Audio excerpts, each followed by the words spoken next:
Beyond the snowblind horizon, the empire kept prisons that never knew their names, waystations of silence, where a verdict could outlast a heartbeat, a winter, a life.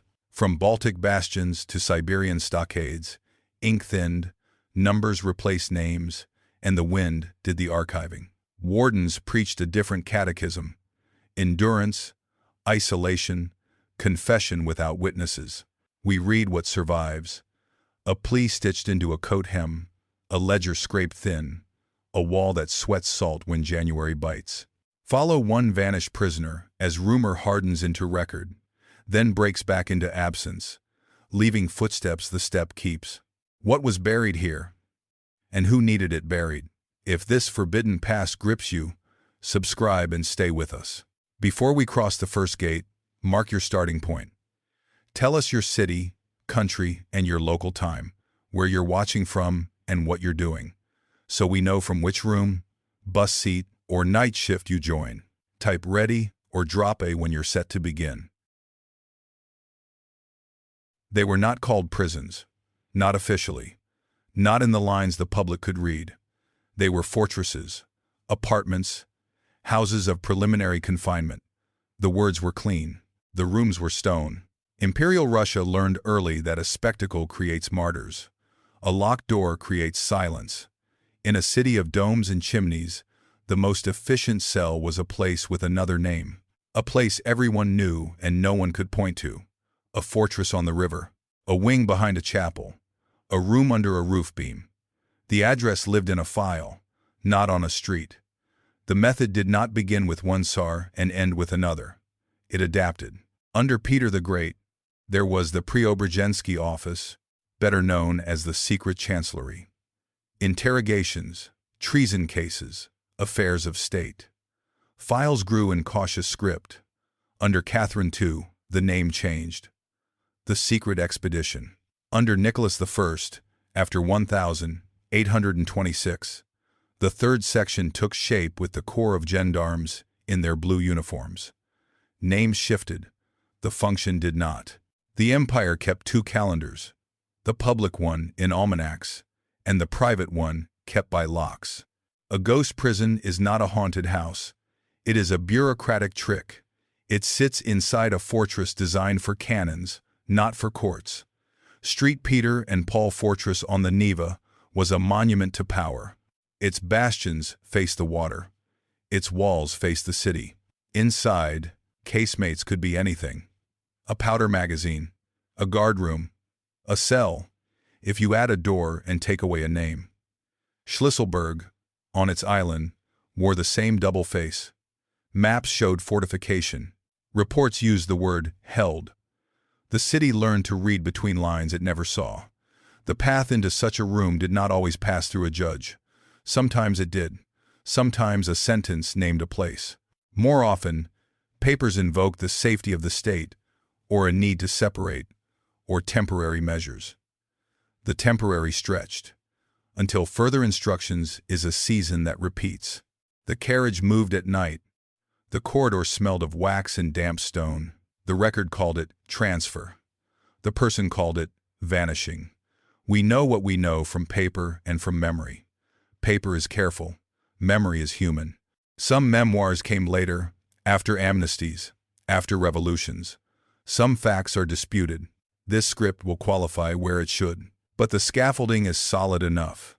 Fortress casemates that acted as prisons, offices that handled politicals through administrative lanes, a habit of turning absence into a tool. The idea sounds simple. It was a craft. Start with a file. Add a classification. Under surveillance. Under special oversight. For preliminary confinement. Each term carried doors inside it. One door led to an actual jail, where the city knew to look. Another led to a fortress where the jailers wrote with softer nouns. A third led to a private apartment rented for the purpose of quiet. The right word in the right column decided whether a man's name echoed or died. The point was not always punishment. Often it was time. Time to read letters, time to gather confessions, time to protect an investigation from a city that loved rumor, time to spare a dynasty the theater of indictment. In that sense, Ghost prisons were an instrument of pacing. The Empire set the tempo by controlling oxygen. Who were locked in? Names famous later. Decembrists in the 1820s. Members of circles that read forbidden books. Men who edited pamphlets. Men who wrote letters to the wrong friend. Not always. Sometimes a petty official, a minor colonel, a clerk who knew a thing at the wrong moment. The net did not look like a net. It looked like a list. Lists are kinder to the conscience. The rooms were not dungeons in the Gothic sense. They were plain. A cot, a table, a slit for light, a bucket, a guard with a key and a notebook. Visitors, sometimes. A priest if requested, a doctor if needed. The cruelty was measured, not theatrical. That is why it lasted. Noise makes enemies. Routine makes policy. The silence had grammar. Reports used the passive voice. It has been brought to attention. It is considered. It will be held. Pronouns disappeared. The subject was the state in the abstract, or the office, or no one at all. When the subject vanishes, so does the one who suffers it. That is how language becomes a wall. At Street Peter and Paul, the Trubetskoy bastion later gained fame, but the habit predated names. A fortress is a puzzle of rooms. A stair to nowhere can be a guard's shortcut. A corridor with a bend can be a policy. The guard knew his route. The prisoner learned the sound of his step. The city learned nothing. Schlüsselburg held other stories. A deposed boissar in the 18th century. Later, men who plotted against a new order. The river carried ice. The walls carried quiet. A fortress is not far, but distance is not measured in versts. It is measured in who may write to whom, and how often. A letter every quarter is a continent. To call these places ghost prisons is to stress their administrative shadow. The foundations were stone. The ghost is the way the state reframed them. The euphemisms, the seals, the class of papers stamped secret, the habit of keeping a man near and unreachable. A parade could pass outside. A coronation could fire salutes across the water. Inside, a man counted flint scratches and waited for a step. Sometimes there were trials after the time in shadow. Sometimes there were none. Exile could follow without the theater of guilt. The word administrative did the heavy lifting. Eastward lay Katorga and settlements with names that fit on cold lips. Nerchinsk, Kara, Akatui. This is not that story yet. This is the antechamber, the muffled room that prepared the long road. What set Imperial Russia apart was not that it had secret cells. Others did. What set it apart was the scale of its bureaucracy and the reach of its fortress world into the heart of its capitals. In St. Petersburg, the citadel was scenery, tourist, and terror at once. A city that walks past a wall learns to lower its voice. A government that learns this taste for silence keeps it. There were officials who thought this was necessary.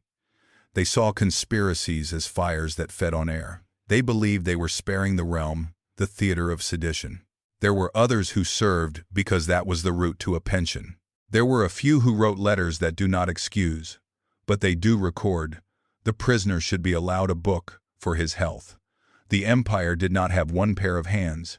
It had many. That spreads blame. It also spreads chances for mercy. If you look for addresses, you will find tourist plaques now. Museum text, guided size at water. Our concern is earlier, when the plaque was a password known only to couriers. A blue coat at the gate, a ledger with a line, the word placed, where another country might say imprisoned. The difference looks small on paper. It felt large on a life. The mechanism will get clearer. First, the offices and their files. Then the fortresses and their rooms. Then the routines that make a man's day look like a page without margins. The map will fill with places that never change their stones, but change their nouns. Follow the nouns, and you will find the cells that weren't on the map. A final caution before the next door opens. Legends cling to walls. Some stories of torture and theatrical cruelty come from later pens and enemies who needed ink hotter than truth. We will not trade one myth for another. Where records are silent, we will say so. Where memories disagree, we will mark it. The darkness here is administrative, not Gothic. That is its danger. That is why it survives in new uniforms. Now, step into the office where silence is made. The seal is on the table. The clerk is sharpening his pen. The phrase is ready. For reasons of state. Begin with a desk, a lamp, a blotter, a sheet with a heading. For reasons of state. The office is not secret by name. It's work island. A clerk writes in a neutral hand. A superior chooses verbs. The verbs decide what happens to a body. Under Peter the Great, the Preobrazhensky office handled affairs of high treason. It grew out of a guard regiment into an instrument that questioned boyars and rebels. Later, he formalized the secret chancellery. The names shifted with decrees, but the habit settled early. Create a narrow corridor inside the law and move sensitive cases down it. Silence the corridor by changing its name when needed. After Peter, the structure bent and reformed. A secret chancellery reappeared under Empress Anna. It vanished under Peter III.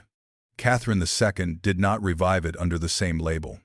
She placed a secret expedition inside the governing Senate. Expedition sounds harmless. It was an investigative chamber for political matters. It used paper to do what theater used to do. Where earlier Tsars had staged punishments, Catherine preferred formulas.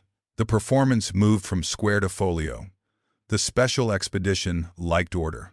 A denunciation became an information. An arrest became temporary placement. A sustained suspicion became under supervision.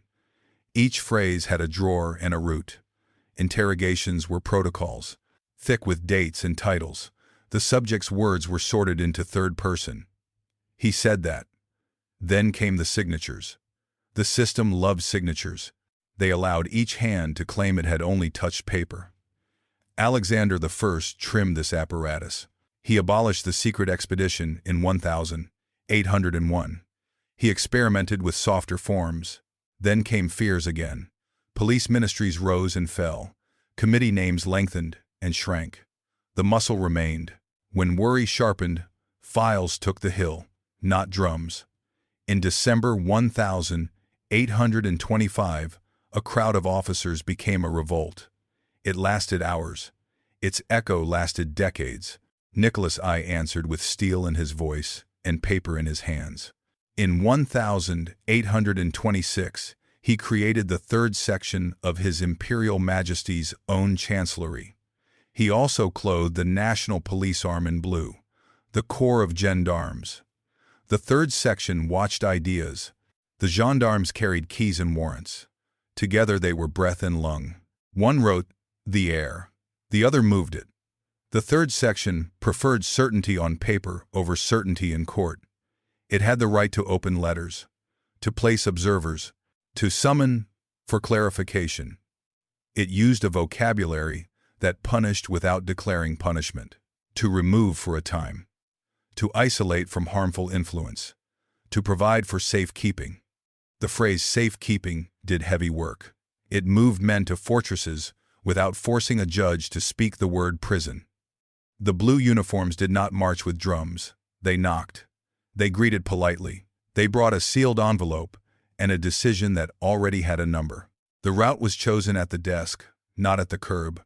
A man was transferred to a wing of Street Peter and Paul, or to a room at Schlisselburg, or to a house rented by the police.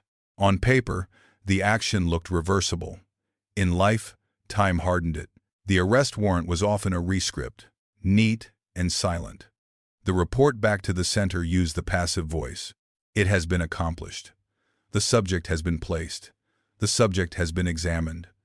The absence of subjects in grammar trained the mind to accept that the state was not a person. It was weather. You do not ask which cloud rained on you. The machinery needed fuel. Fuel was information. There were paid eyes in post offices, in taverns, in student flats. There were letters forwarded to desks with clean margins, where a careful man aligned each page to the corner. The empire learned to live with opened envelopes. Every great power of its age did it. Russia raised it to a patient craft. It is easier to hide a person if you also hide his handwriting. Procedurally, every ghost prison began with a choice between verbs. Arrest led to court, to calendars, to defense.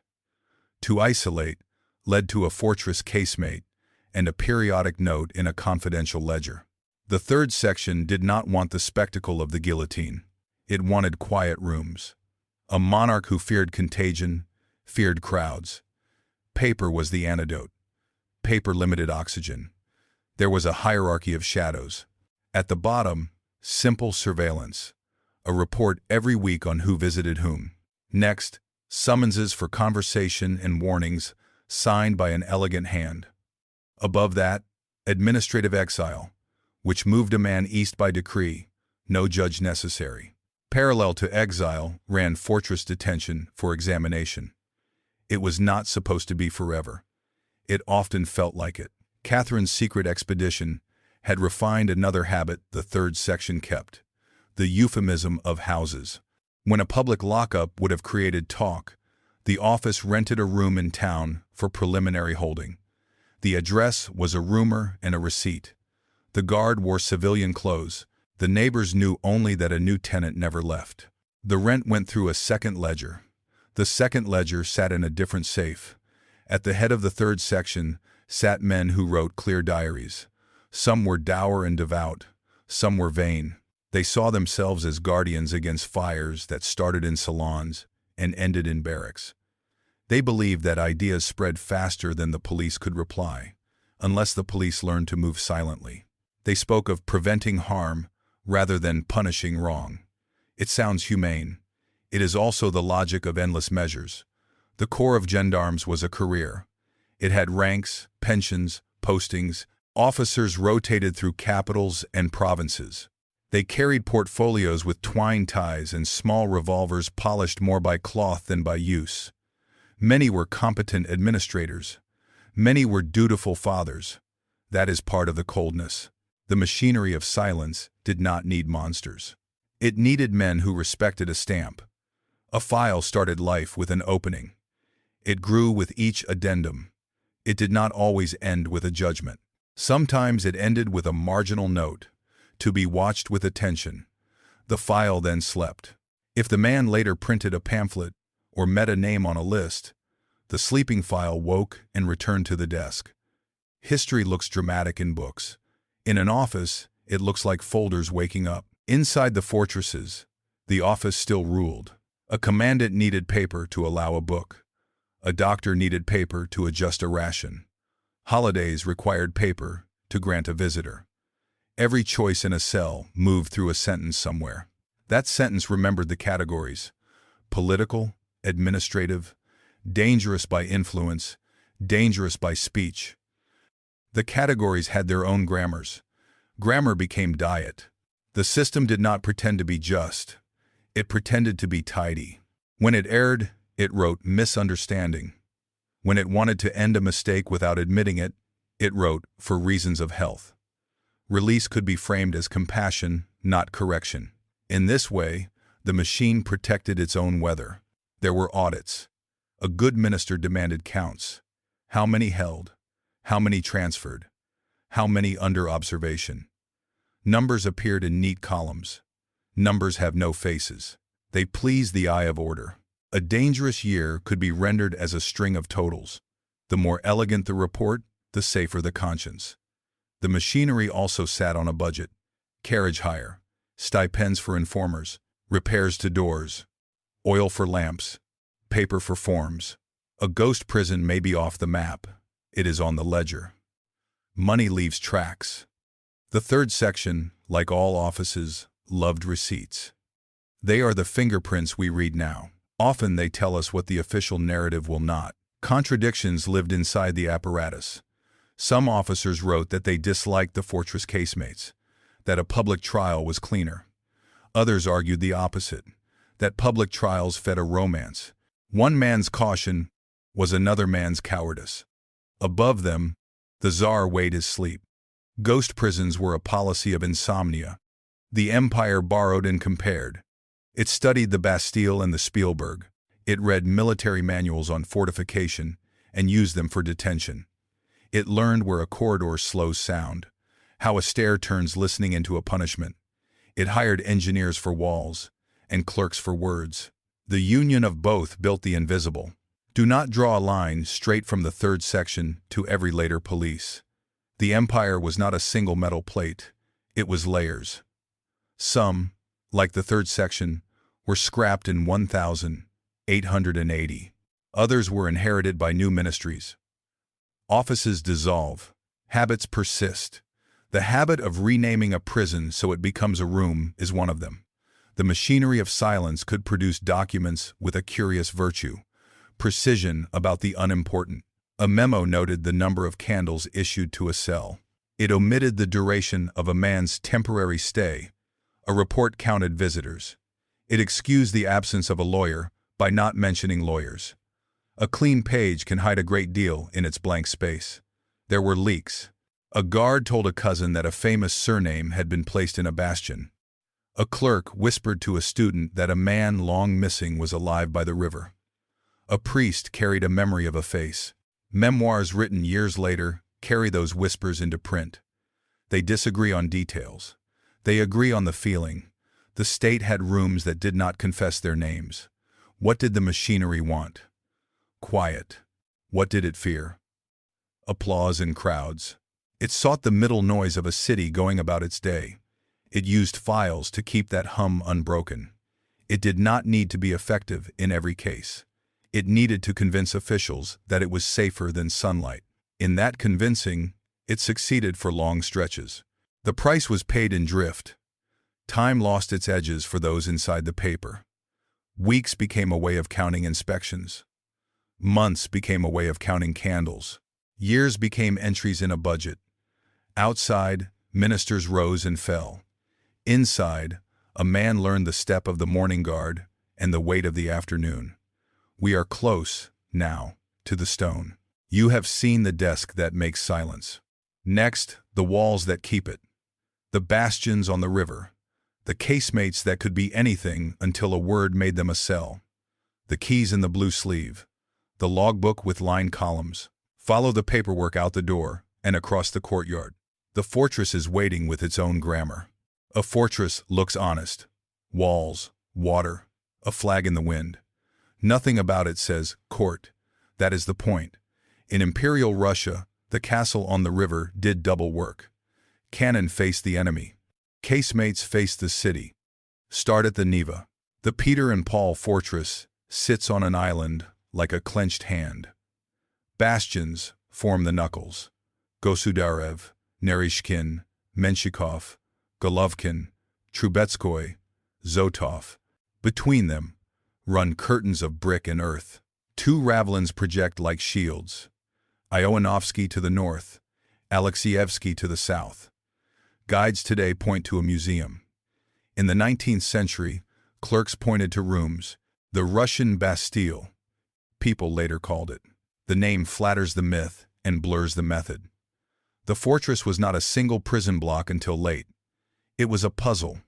A guardroom could become a cell with a bar across a door. A magazine could become the secret house. The address changed when a file demanded it. Earlier politicals knew the Alexievsky Ravelin.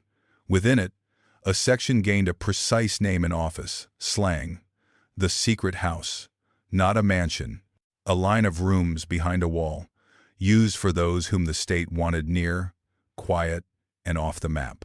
Later, in the 1870s, the Trubetskoy Bastion got a formal prison with corridors and numbered cells.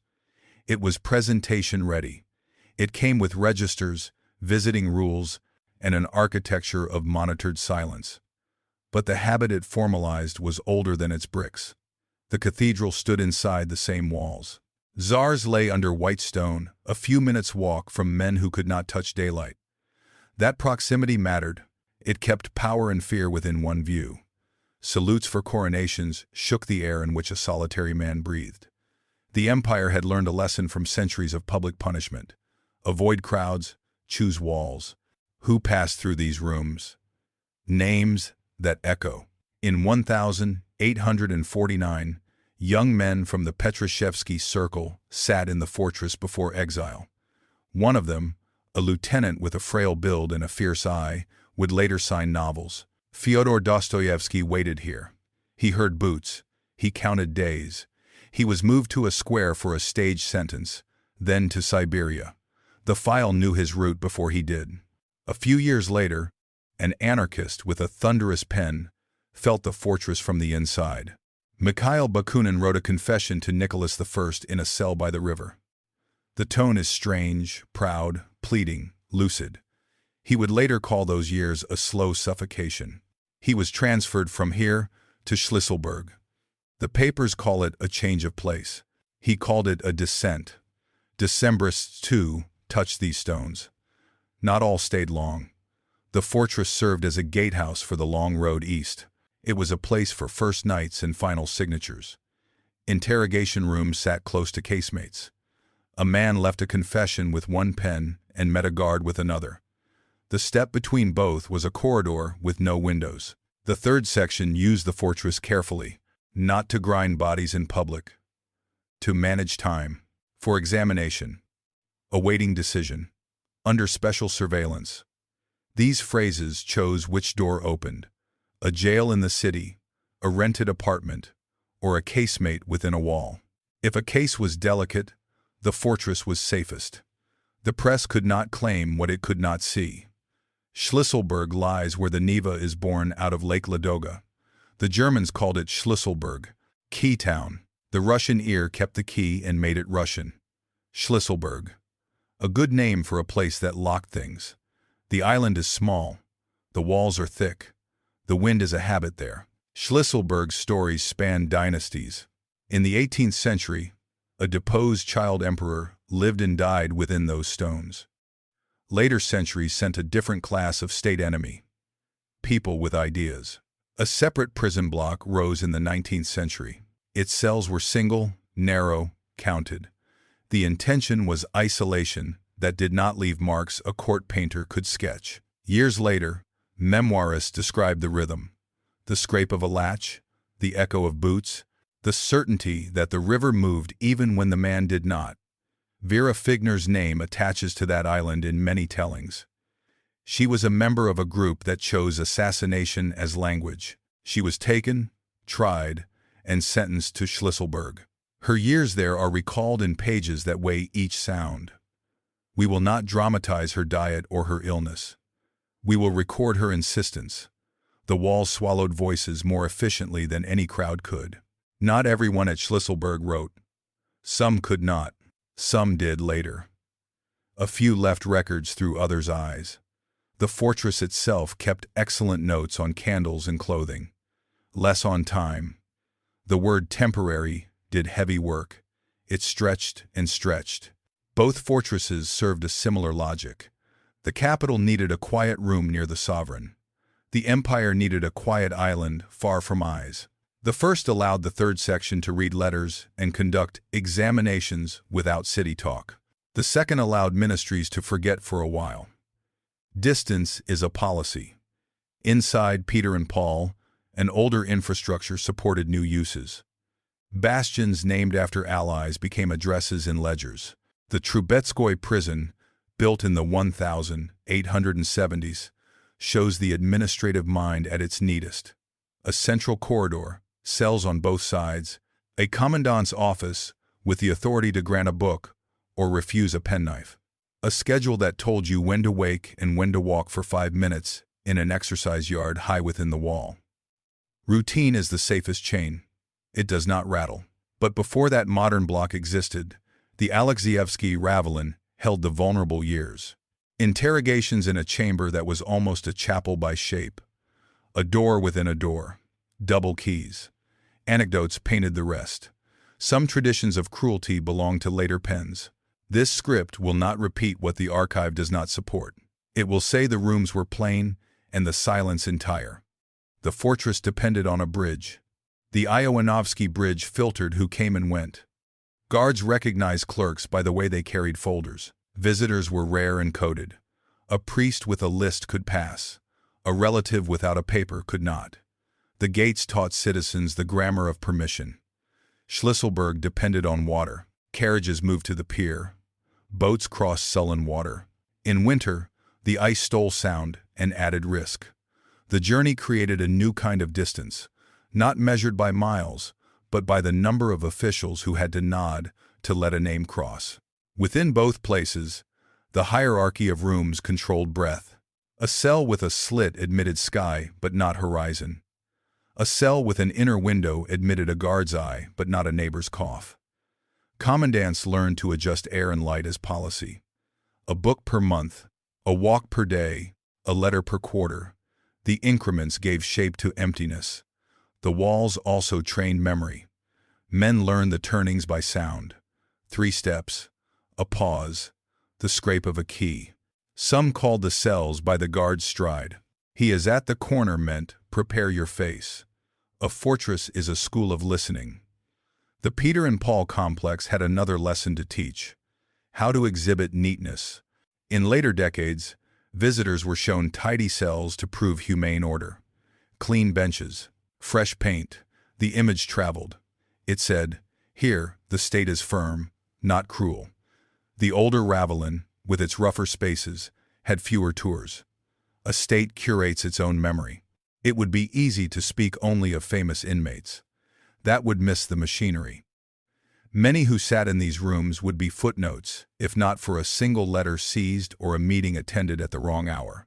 A circle of readers of forbidden books. A small publisher. A teacher who lent a pamphlet. The fortress was full of minor chords. The system depended on them. Grand cases are the exception. Silence is a policy of averages. Schlüsselburg's 19th century block embodied the calculus of isolation. Single cells, controlled light, walks alone, rare visitors, uniforms without color. The effect described in memoirs is not gore. It is thinning. Speech shrinks to a few sentences, face to a few expressions, time to inspection hours. The cruelty is administrative. That is why it endures. Both sites linked to the rest of the carceral web. From the Neva, men walked out under guard to trains that went east. From the island, boats returned some to St. Petersburg or sent others to the long road. A fortress was not an ending. It was a hinge. The third section knew it. The reports reflect it. Held for examination. Transferred by order. Placed under supervision. Verbs connected rooms like rivets. Architecture mattered because it offered choices. A bastion can hide more than a block can. A ravelin can be sealed in hours. An island requires boats and gives excuses. The ice is unsafe. The wind is high. Delay becomes policy when nature can be blamed. The files adopted nature's voice. It is not possible to arrange a visit. It has been deemed prudent to postpone. The wall learned to write. There were cracks. Guards talked. Commandants made mistakes. A doctor grew a conscience and pressed for more air. An inspector noted too many candles for the number of cells and asked why. A minister demanded counts that did not match last year's totals. From such cracks came reforms, slowly. The Trubetskoy prison's regularization was one such answer. Tidiness as remedy for the suspicion of darkness. It convinced some. It did not change the function. Peter and Paul and Schlüsselburg were not unique in Europe. Other powers kept fortresses with rooms that served as cells. What was distinct in Russia was the intimacy of the capital's citadel with daily life and the longevity of the habit. A prisoner could sit within cannon shot of the Winter Palace. A parade could cross the bridge as a file marked "secret" drifted to the commandant's desk. The geometry taught caution to everyone who lived within the sound of the noon gun. We stand now at the threshold of the rooms themselves. The files have carried us to the door. The bastions have closed behind us. To understand the force of silence, we have to measure a day. What a man ate. What he could read. How a guard counted minutes. How a lamp burned down. These details do not sensationalize. They calibrate. The next part will stay at that scale. The scale of a room, a routine, a ledger. The scale where an empire's policy becomes a person's breath. Morning was a sound. Boots on boards. A key turned once, then again. The door opened a hand's width. A face appeared. The name was not spoken. A number was checked. The bucket went out. A cup came in. Light did not announce the hour. A slit, a high window, a pane thick as a thumb. In winter, the glass sweated. In summer, flies learned the schedule better than men. Lamps were rationed by wick and by order. A guard counted oil as if it were coin. It was coin. Oil meant minutes of reading, minutes of not thinking, minutes of breathing that did not taste of damp. Food arrived with the same words each day. Bread weighed on a scale, made honest by habit. Broth that remembered meat. Kasha that cooled too fast. On feast days, a piece of fish. On visits from an inspector, a slice of something better. The commandant's ledger tracked calories, without naming them, as prescribed, as adjusted. The adjustment always came from above, never from an appetite. Timekeeping used other tools. Scratches on wood, knots on a string, psalms repeated to find the hour by memory. Some men walked the length of the cell and counted turns. 10 lengths, pause, 10 more. The floor taught the souls the measure of a day. It made blisters that looked like routine. Routine is a scar with a calendar inside. There were permissions. A book, if approved. One at a time. Pages checked for notes in the margins. Pencils blunt as safety. A psalm book if a man asked for a priest. A grammar if the commandant had a soft place for Latin. Newspapers were harmful influence. They did not pass. Letters did. Sometimes. They came with holes where lines had been cut like tumors. The emptiness said more than the words. A walk meant air without sky. A yard that was a box. Boards high enough to erase the horizon. Snow in the seam of a wall. A guard paced on the other side. He counted for both. 5 minutes. 10. If the inspector had left in good humor, a man learned to look up, to find a piece of weather. Cloud like linen. Blue like enamel. The world was a color you could memorize. Work existed only when it served the fiction of care. A prisoner might be allowed to mend, to stitch, to shave wood to keep his hands from stiffening. The tools were blunt. The projects were nothing. A finished thing did not leave the cell. It lived on the table until it broke down into its parts again. Time consumes small economies and leaves only clean boards. Sounds told the rest. The morning cart on stone. The noon gun through walls. The evening bell from the cathedral. Thin as wire. A cough in the corridor. Then silence where a neighbor had been. Not gone. Moved. A new gap in the rhythm trained the ear to accept edits without explanation. The fortress edited lives as a clerk edits lines. Men bargained with the only currency they owned, steadiness. The guard liked it when a face did not ask for more than a rule allowed. In return, he found excuses. A thicker slice. A book chosen with care. 5 more minutes under a sky you could not see. The fortress ran on orders and on favors. Favors grew in cracks that orders could not find. Illness arrived quietly. A thinness in the voice. A pallor a guard could not unsee. Then, a doctor, summoned on paper, feeling a wrist, looking at the whites of eyes. For reasons of health, the record might say. A man was moved to a cell with slightly more air. Or he was released, not because a wrong had been righted, but because a rule permitted mercy to survive in the ledger. Even kindness was a category. There were inspections, polished boots, a cap under an arm, questions formal and short. Are you provided? Do you require a priest? Is the straw sufficient? The prisoner answered the grammar, not the question. To say too much was to invite a new rule. To say too little was to invite attention. The safest sentence was a phrase that had already lived on 100 lips. As prescribed. The priest was a different visit. He entered with the smell of outside, wax and cold. He spoke low. He did not ask for confessions of politics. He asked for confessions of breath. Did the man still pray? Could he sleep? Did he forgive? Some did not. He wrote their names all the same. He left the same way the inspector did. through the door that decided who counted who. Weather made policy. Ice on the Neva slowed boats and sped rumors. Heat in August made the air knife thin in a high cell. The commandant adjusted schedules in a way that sounded like care and worked like control. The walk will be earlier. The walk will be later. No walk today. Nature was the clerk the office could always trust. Neighbors existed mostly as ideas. A cough through a wall, a scratch under a floorboard. A single syllable dared in the moment when keys were far. Those games cost privileges when discovered. They persisted because silence needs a seam to prove it is fabric. The seam was small and dangerous and human. Release sometimes came like a mistake. A guard brought a new form and said a name in full.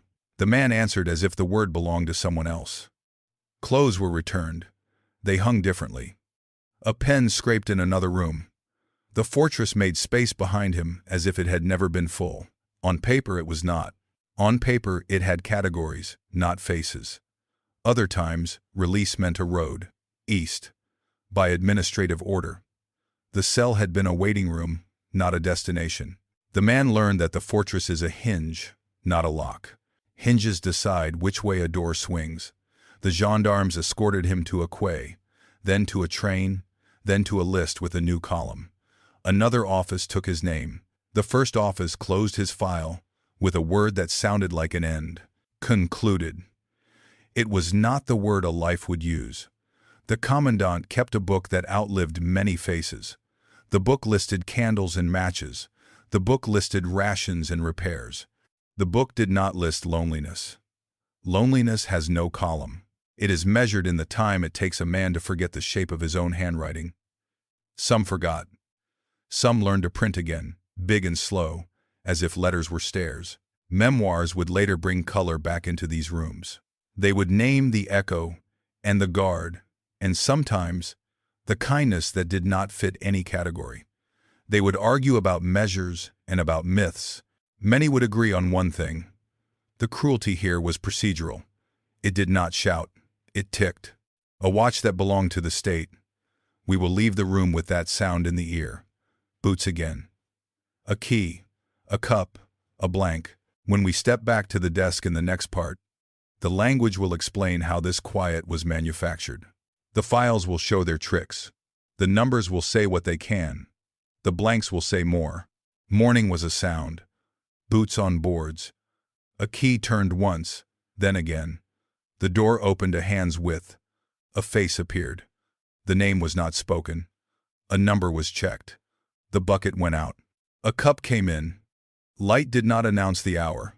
A slit. A high window. A pane thick as a thumb. In winter, the glass sweated. In summer, flies learned the schedule better than men. Lamps were rationed by wick and by order. A guard counted oil as if it were coin. It was coin. Oil meant minutes of reading, minutes of not thinking, minutes of breathing that did not taste of damp.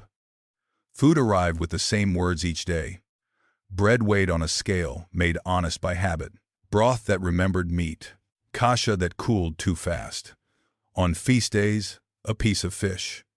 On visits from an inspector, a slice of something better. The commandant's ledger tracked calories without naming them.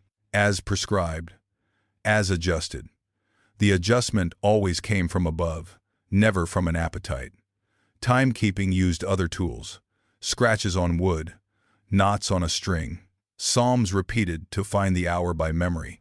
Some men walked the length of the cell and counted turns. 10 lengths, pause, 10 more. The floor taught the souls the measure of a day. It made blisters that looked like routine. Routine is a scar with a calendar inside. There were permissions. A book, if approved. One at a time. Pages checked for notes in the margins. Pencils blunt as safety. A psalm book if a man asked for a priest. A grammar if the commandant had a soft place for Latin. Newspapers were harmful influence. They did not pass. Letters did, sometimes. They came with holes where lines had been cut like tumors. The emptiness said more than the words.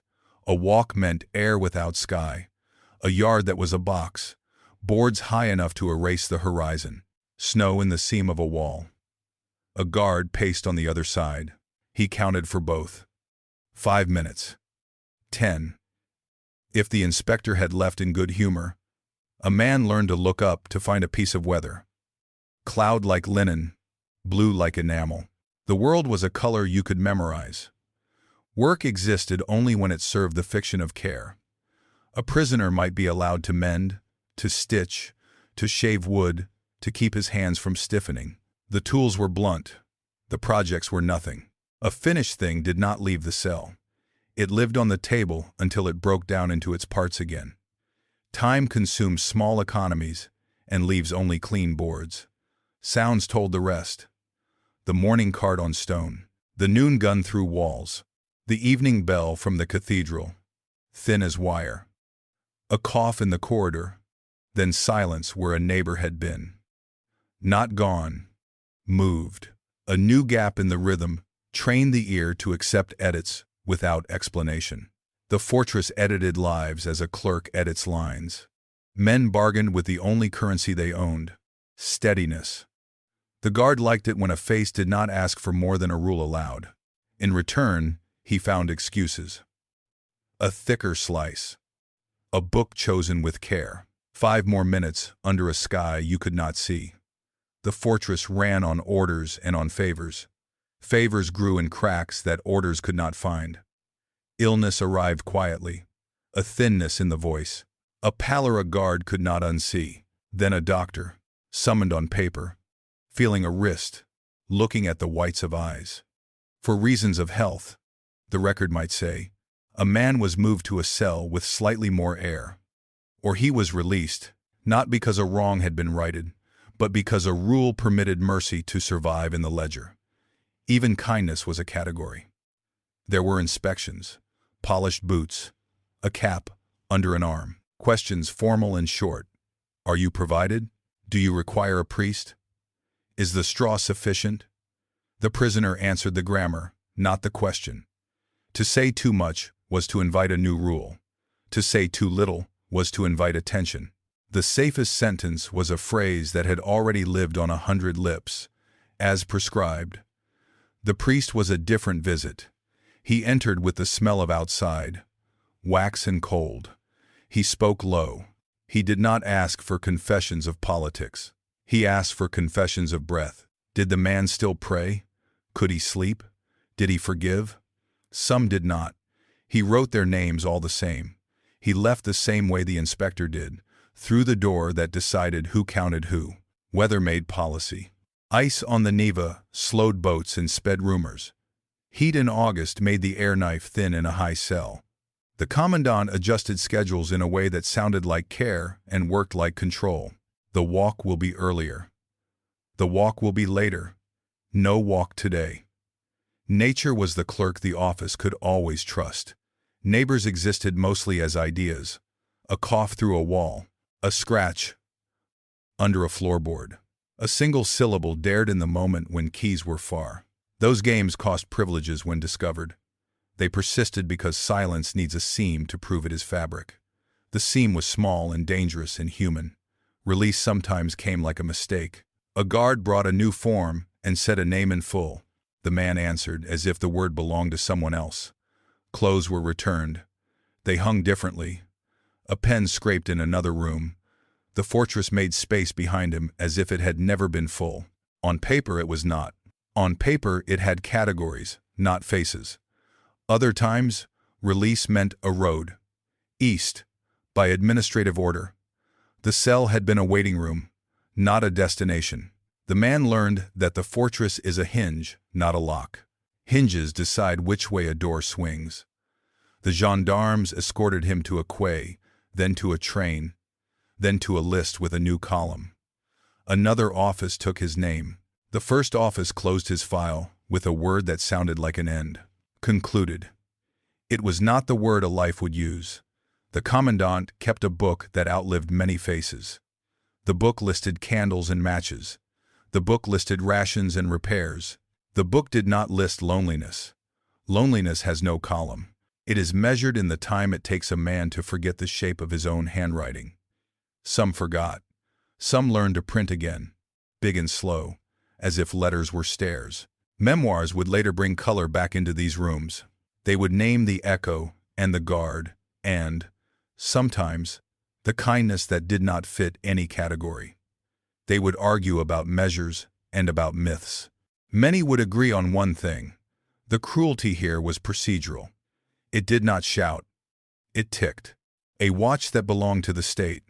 We will leave the room with that sound in the ear. Boots again. A key. A cup. A blank. When we step back to the desk in the next part, the language will explain how this quiet was manufactured.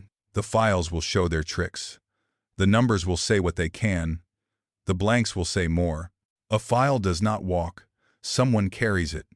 In Imperial Russia, that someone often wore blue, polished buttons, a sword more ceremonial than sharp, a portfolio tied with string, and a document already signed.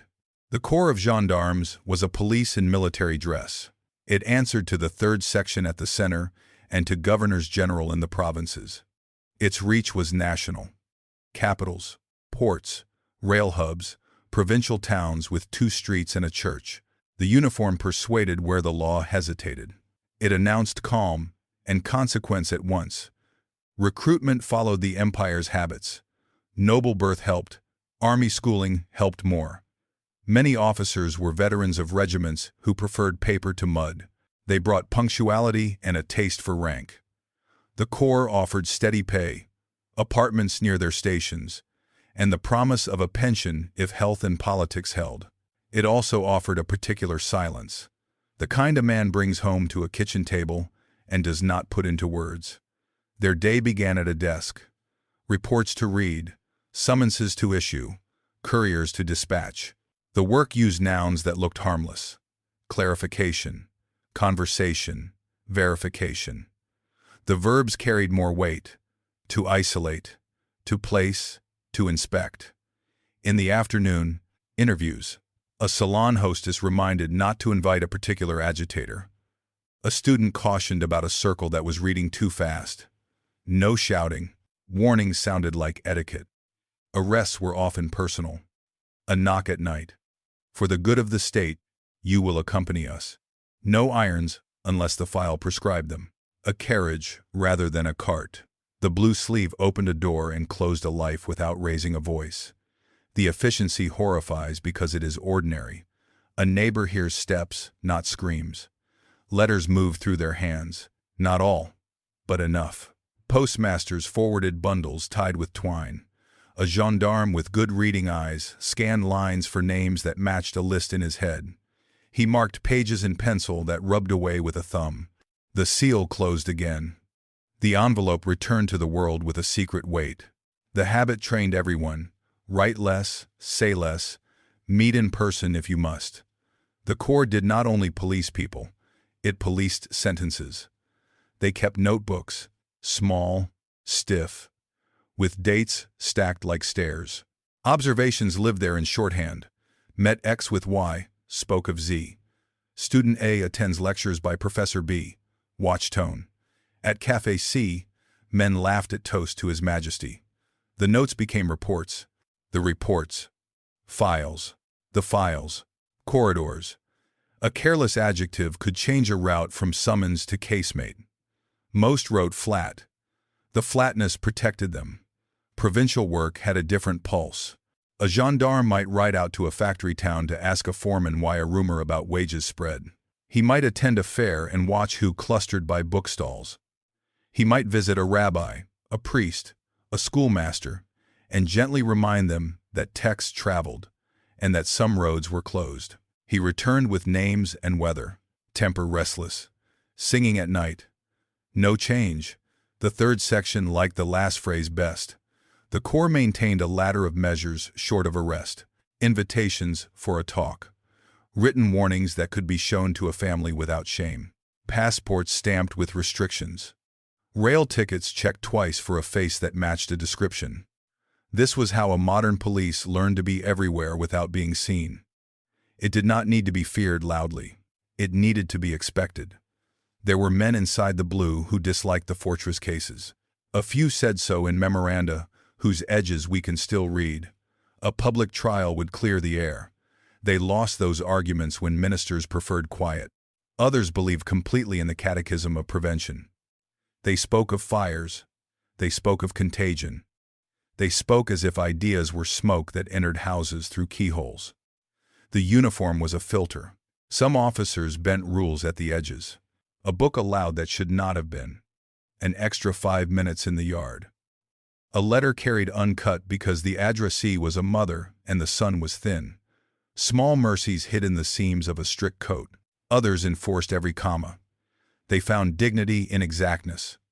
If the rule said one book, it was one book.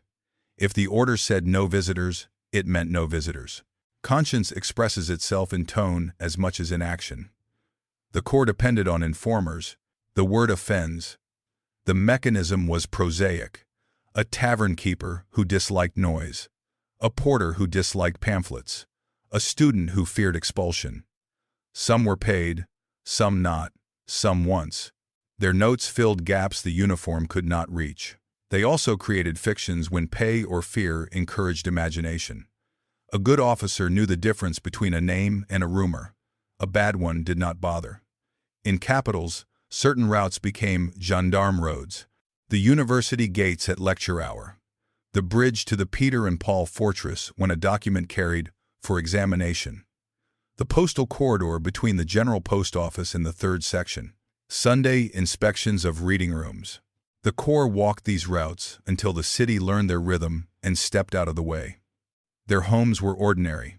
A table with oilcloth. A shelf with regulations and a book of hours. A cloak on a peg. A wife who kept her voice low when visitors came. Children who learned not to ask what father did at night. The uniform's courtesy in public had a cost in private. It forbade anger and demanded composure. Men brought that posture home and wore it at supper. The blue itself changed. Styles altered. Chevrons came and went. The sword grew more symbolic as revolvers and rail timetables ruled. But the look, a certain polish, a certain tidiness remained constant. It reassured the respectable that order was in hand. It reassured officers that they were order. Clothing has grammar. The Corps spoke it fluently. Discipline came through audits and surprise inspections. A general with a careful eye read station logs and asked why a transfer took 9 days when the map said 5. A commandant explained ice on the river. A clerk cited unforeseen circumstances. The blue learned to write like the files it served. Excuses were weather, responsibility, a stamp. Not every arrest ended in a fortress. Many ended in advice and release. Many ended in exile that began at a desk with the phrase, "by administrative order." The Corps escorted men to trains and handed them off with a signature and a nod. Then they turned back. Their jurisdiction was the hinge, not the door beyond it. Hinge work builds a special pride, the sense that one turns history quietly. Corruption existed, as it does where discretion meets power. A bribe to look away from a bookstall. A favor swapped between cousins. A report softened for a man with a cousin in a ministry. But most files show something colder. Routine. The honest tedium by which a large state does small violence every day. That is harder to condemn and harder to forgive. There were leaks and refusals. A gendarme told a friend not to attend a meeting. A guard slipped a note to a priest. A commander declined to push a case to fortress custody and wrote instead, "Released with warning, to be watched." These gestures did not topple the machine. They complicated it. They are why some memoirs remember a particular officer with gratitude, even when the uniform stands for the opposite. The third section's reach shifted over the century. In 1880, it was abolished, and its political police work moved into the Ministry of the Interior. The blue remained. The desk changed title. Offices dissolve. Habits persist. The habit of quiet action. The habit of writing in nouns. The habit of believing that prevention is a virtue that needs no end date. If you want a single portrait, the archive will not give you one. It gives you dozens of men who looked similar in pose and different in the mirror. One prayed before a raid. One joked to calm a boy. One read the same novel he later confiscated. Many went to their graves believing they had kept the empire from fire. Some went indifferent. A few went ashamed. The uniform cannot tell you which is which. What it can tell you is how a file grows legs, how a phrase becomes a route, and how a room without an address receives a man who once had one. The core was the bridge from grammar to stone. Without it, the fortress is only architecture. Ahead lies the long corridor after the cell. The road that begins at a quay or a station and stretches to names written with frost. By administrative order, the paper said. East, the guard said. The next part follows that line, until the cold turns it into calendar. A fortress is a door. Beyond it runs a road that does not end at the city limits. The file that said, for examination, learns a new verb, to send. A name leaves the island on a boat, reaches a quay, and joins a column with a destination written as a province, not a street. Exile had two grammars. One was judicial, a court sentence to katorga or to settlement, with articles and years. The other was administrative, by order, for the security of the state, under police supervision. The first looked legal, even when harsh. The second sounded temporary, even when it was not. Both used miles as a measure of virtue. The route east was a system before it was a line. Stage prisons punctuated the distance like commas. An escort unit, boots, rifles, a book of names walked alongside carts. The column moved by days, not by maps. From capital to Tobolsk, from Tobolsk to Tomsk or Yenisei, from there to Irkutsk, then to the mining district or further north. The Siberian tract had a pace a clerk in St. Petersburg could predict with a ruler. Katorga meant labor under sentence. Mines, camps, workshops. Nerchinsk was a word that covered several places. Foundries, shafts, settlements pinned to hills, where the ore decided policy. Kara, a river and a region, gave its name to a chain of labor prisons.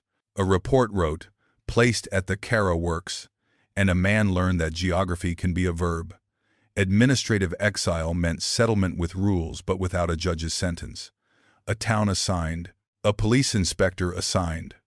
Reporting days assigned. Movement limited by paper called a passport that allowed only local steps.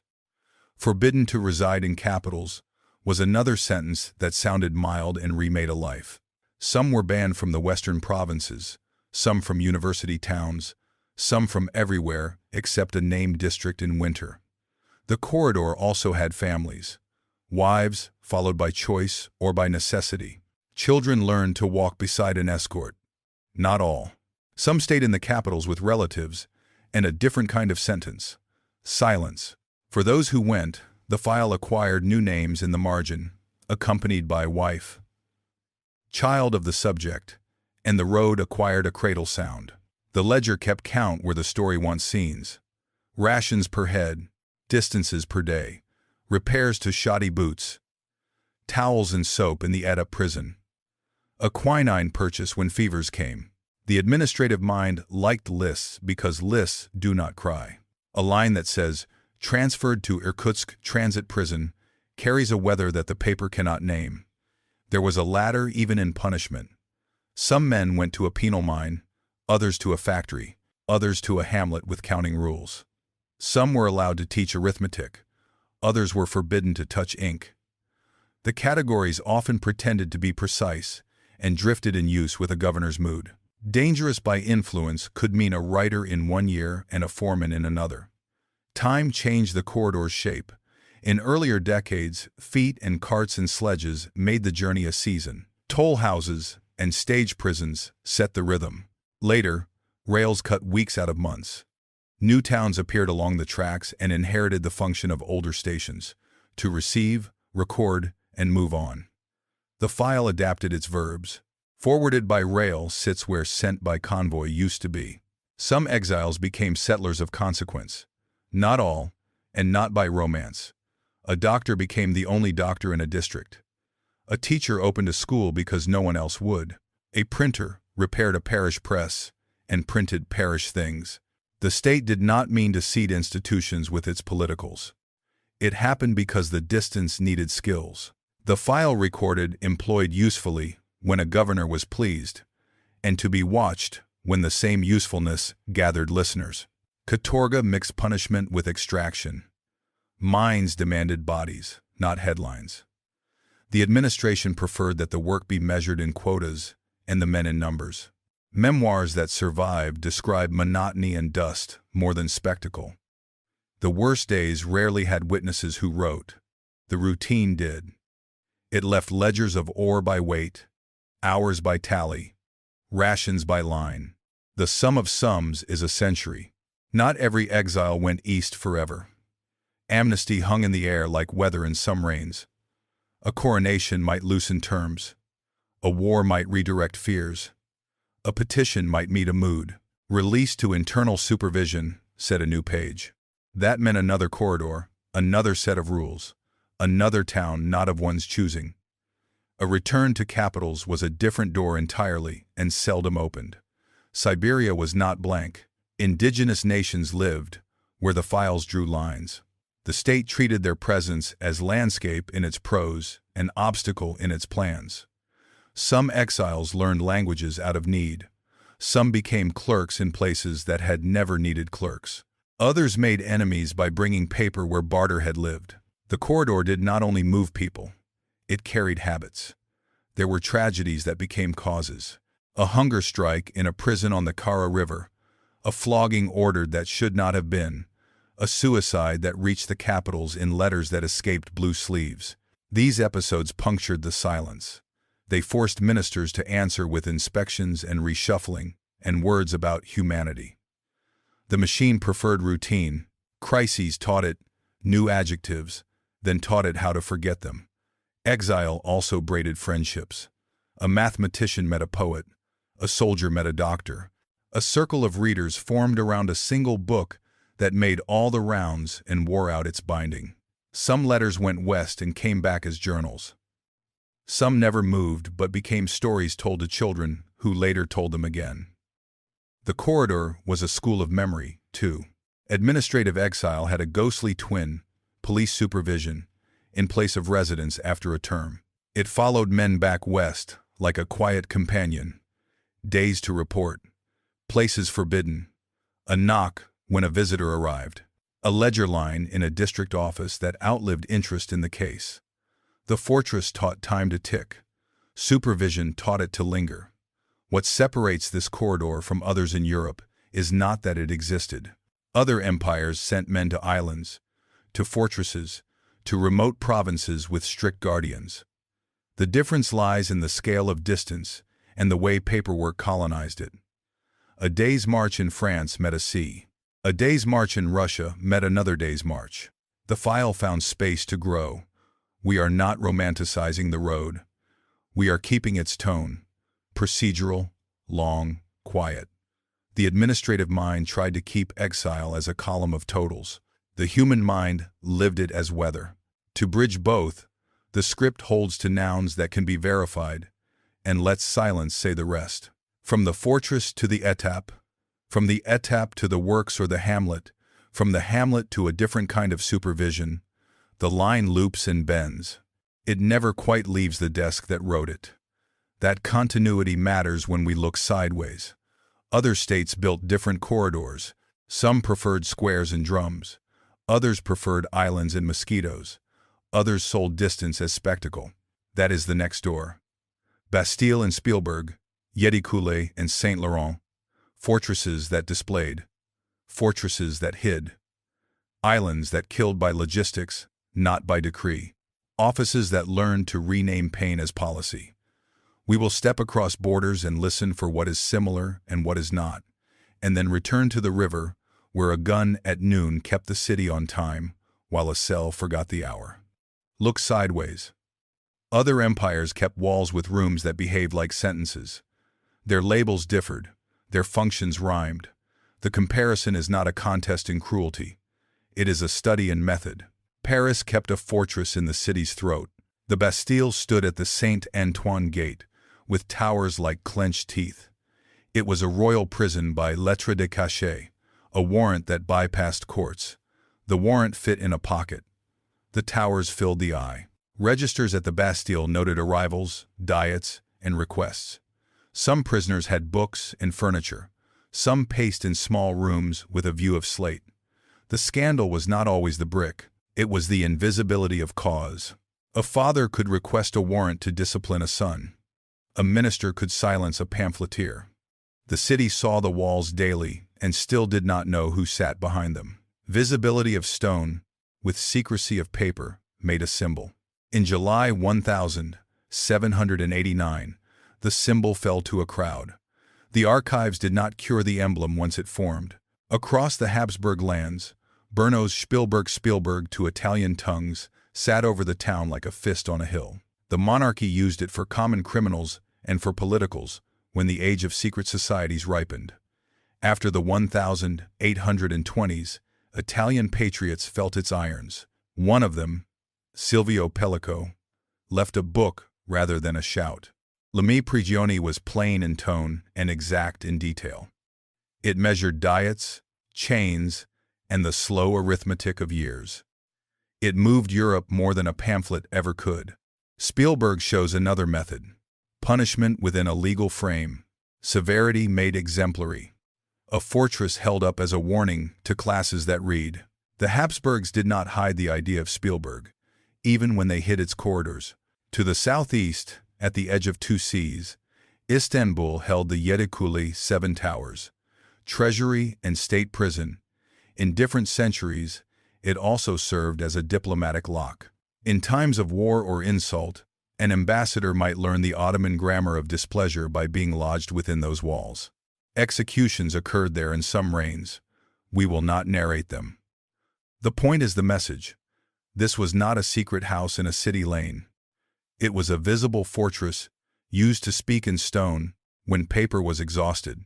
A firman, an imperial decree, could move a man to Yedikule faster than a court could speak.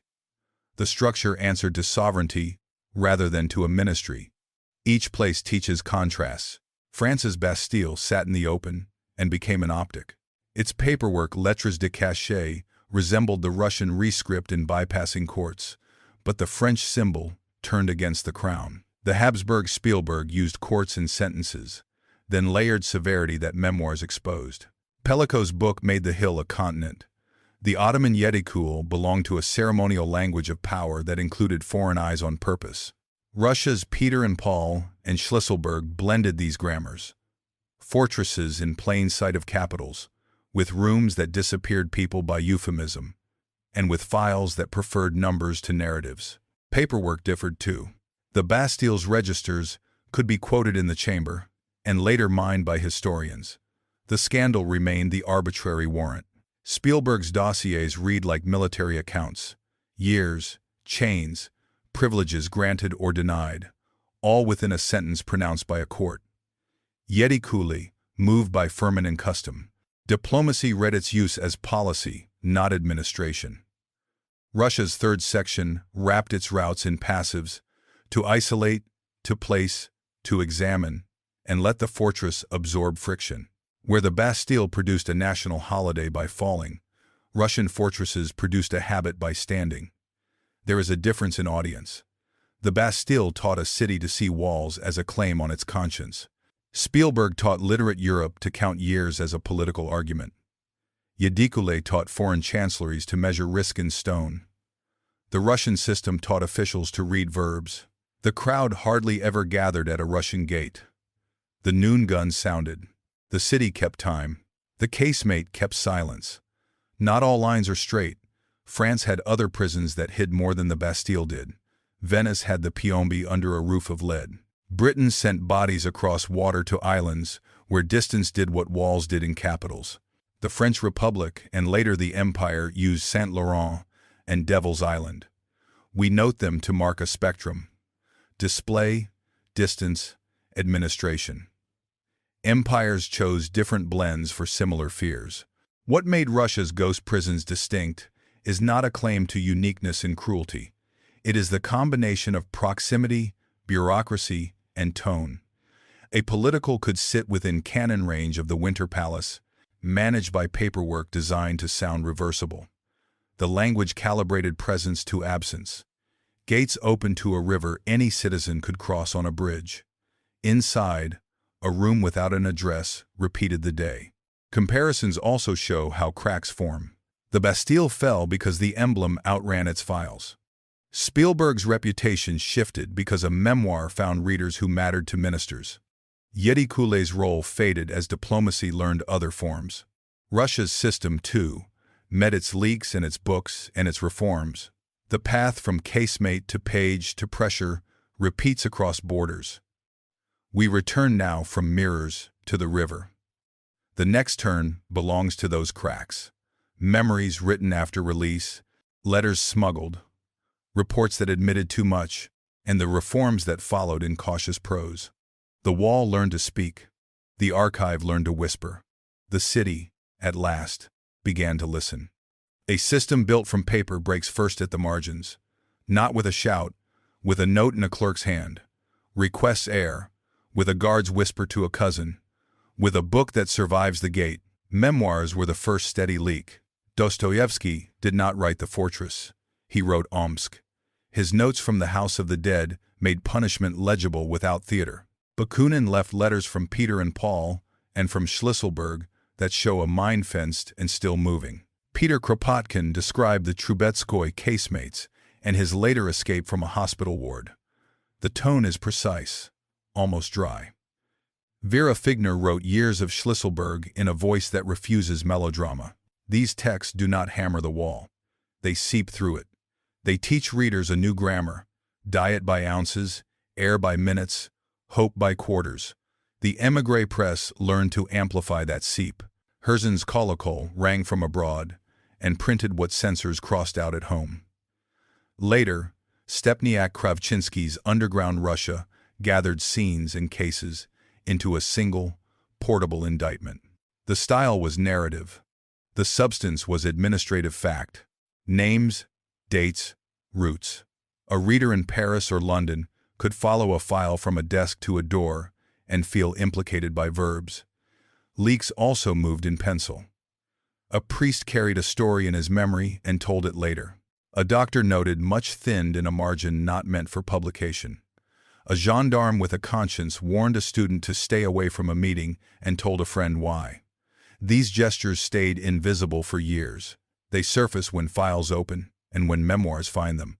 At intervals, scandal pierced routine. In the late 1870s, the public trial of Vera Zasulich, acquitted after shooting a brutal police official, exposed the moral weather that secrecy had created. Crowds applauded a defendant. Ministers flinched at the noise. In the 1880s, the Kara affair on the Far River floggings, hunger strikes, deaths forced the newspapers to print words the offices disliked. Cruelty, excess, reform. The details vary by source. The effect is clear. A practice designed to avoid spectacle, met spectacle, and lost. A different kind of crack came from a doctor with a notebook. Anton Chekhov went to Sakhalin in the 1890s and counted. He made lists. He interviewed.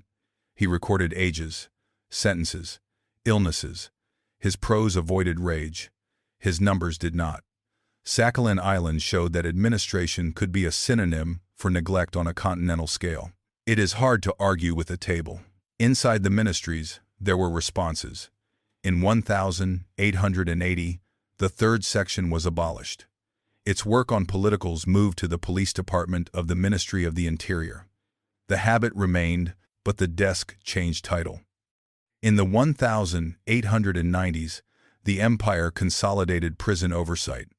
Rules were standardized. Inspections grew more formal.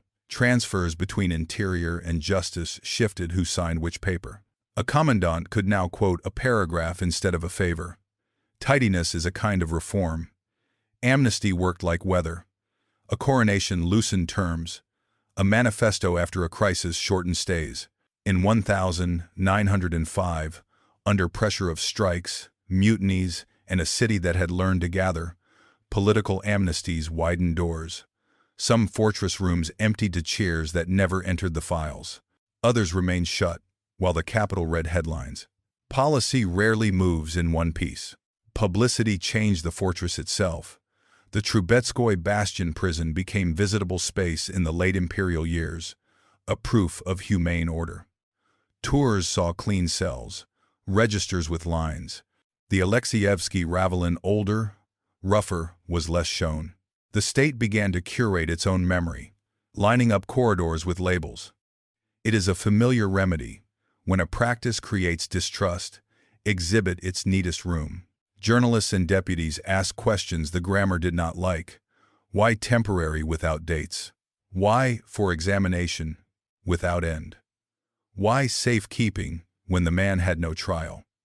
Ministers answered with synonyms, with new stamps, with promises of strict observance of rules. The crowd heard the passive voice and learned to distrust it. The archive itself cracked.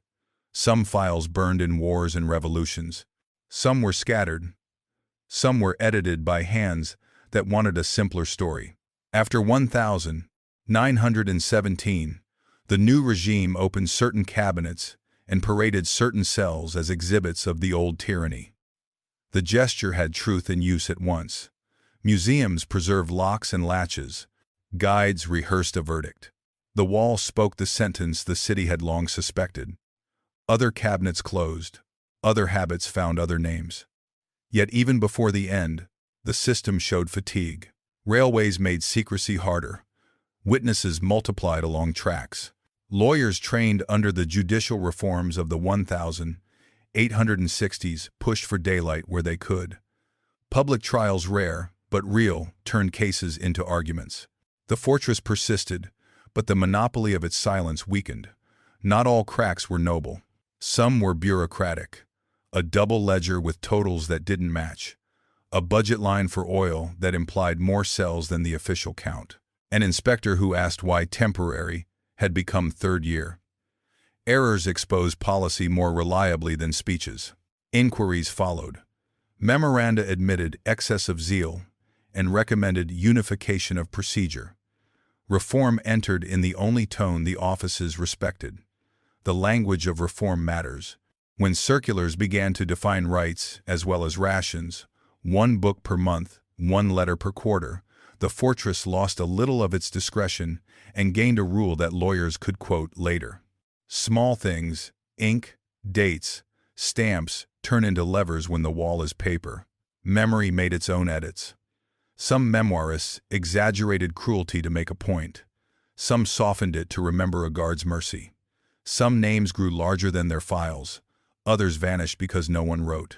The ethical task is to mark uncertainty without breaking faith with the harmed. A state built from passives invites countermyths. Dark history needs neither.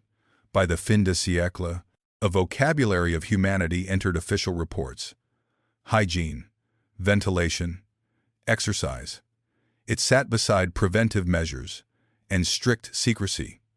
2 tones in 1 paragraph. The contradiction is the truth. An empire tried to be modern and quiet at once. Quiet is not a modern virtue. It remains a convenient one. Cracks changed the map. Peter and Paul kept its noon gun and its museum labels. Schlüsselburg kept its wind and its stories. The file learned to specify cell size and to limit temporary. The gendarmes' blue merged into civilian coats with similar habits.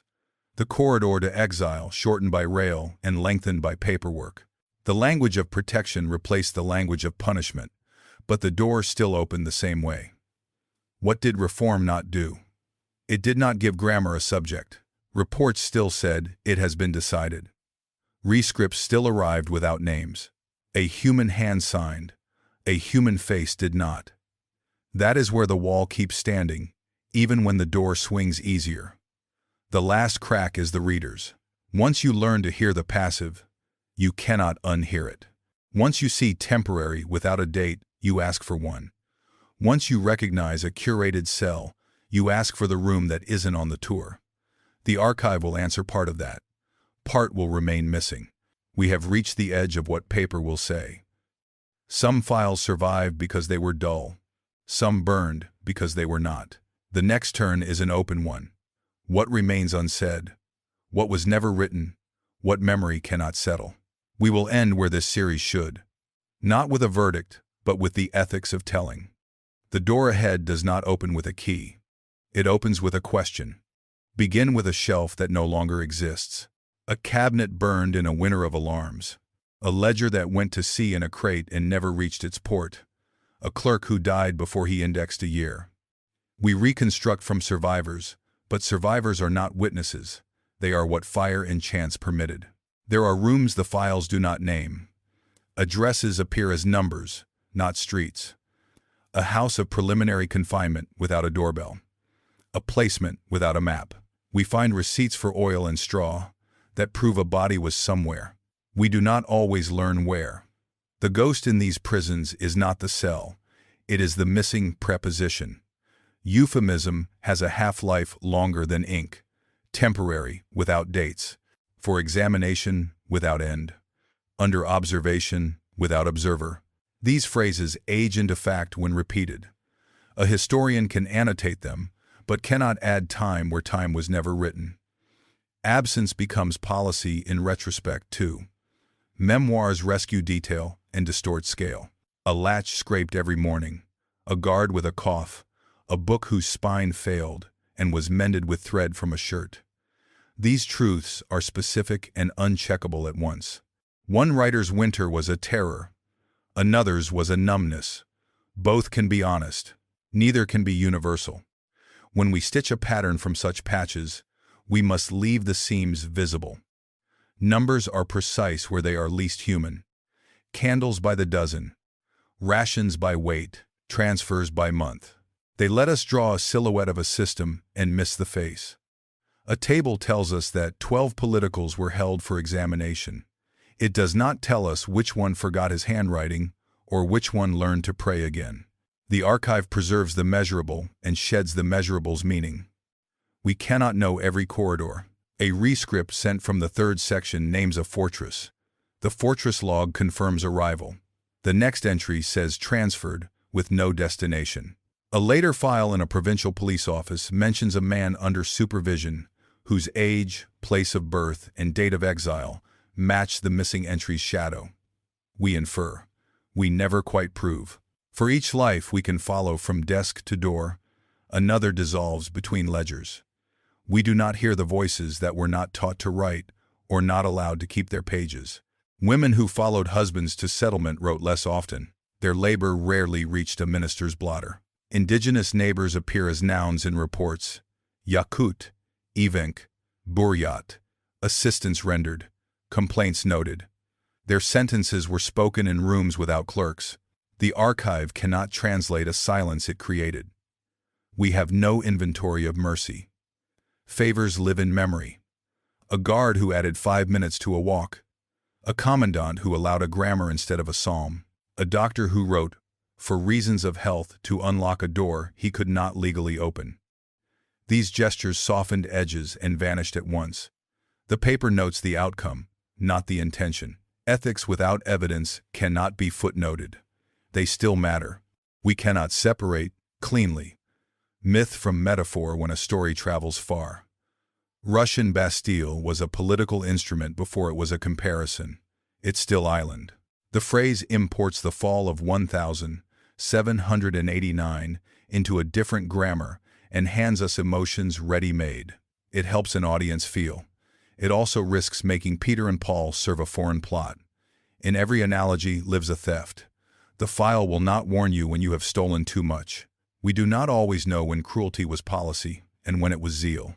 Excess of zeal appears in investigations like frost on a window, a pattern that tells you the air is cold, without telling you the room's exact degree. A flogging at Kara that ministers later condemned, a hunger strike that reached newspapers, a death in a cell reported as sudden. The categories that mattered in the moment order, example, danger do not match ours.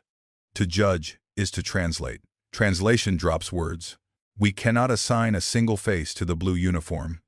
The gendarme's notebooks are terse by design. You can read 1,000 pages and feel no breath. On the 1,001st, a line. Warned the youth, he wept. The next page returns to totals. A historian can quote the tenderness or the totals. Neither, quote, is the man. We do not know the full inventory of names. Many exist only as initials. Many were common. Ivan, Nikolai, Alexander in towns full of Ivans, Nikolais, Alexanders. When revolutions came and ministries moved, files scattered, were culled, were repurposed for a new morality tale. We inherit catalogs assembled to prove a point. We read against their grain and still feel the pressure of their arrangement. We cannot fix the scale of fear. Did the noon gun at Peter and Paul make citizens lower their voices, or did it simply set watches?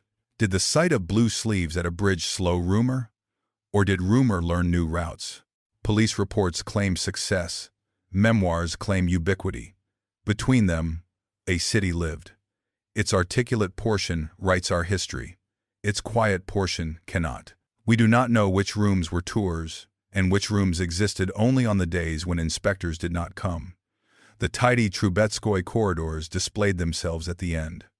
The Alexeyevsky Ravelin preferred the past tense. The state curated itself in real time. We inherit that curation as if it were a window, rather than a second wall. We cannot timeline every reform into a comfort. Abolishing the third section altered headings, not habits. Standardizing prison rules improved some lives and documented others more neatly. One book per month is better than book at discretion. It is still a cage counted by calendars. Progress can be true and insufficient, and the file will frame it as enough. What, then, do we say? We say what can be checked and confess the rest. We give dates where they exist and brackets where they do not. We keep the verbs the offices used and mark their drift. We refuse the lure of a perfect villainy or a perfect pity. We remind ourselves that administrative cruelty is most dangerous when it sounds reversible. We ask present questions without pretending to answer them with the past. Which agencies today write temporary without dates? Which ministries prefer, for reasons of security, to subjects and verbs that own responsibility? Which walls are museums and which walls are rooms with missing addresses? The archive will not point. It will teach you what to listen for. If you must leave with a rule, let it be small. When a report uses the passive, look for the hand. When a summary is precise about candles and vague about time, count the vagueness. When a tour shows a clean cell, ask for the ledger that paid for oil in months no visitor came. When a memoir paints one guard as a saint and another as a brute, preserve both and draw no halo. The rest is craft and conscience. Dark history is not an appetite for gloom. It is an ethic of attention. The ghost prisons of Imperial Russia are made from doors you can touch and sentences you cannot. Between both stands a reader. You walk back to the river. Hear the noon gun as a fact and not a verdict. The bridge is full. The files are somewhere behind a wall. A guard shifts his weight. A clerk lifts his pen. A sentence begins. It has been decided. Before it ends, ask by whom, for how long, and where does this door open? The archive may not answer. The question is the key we have.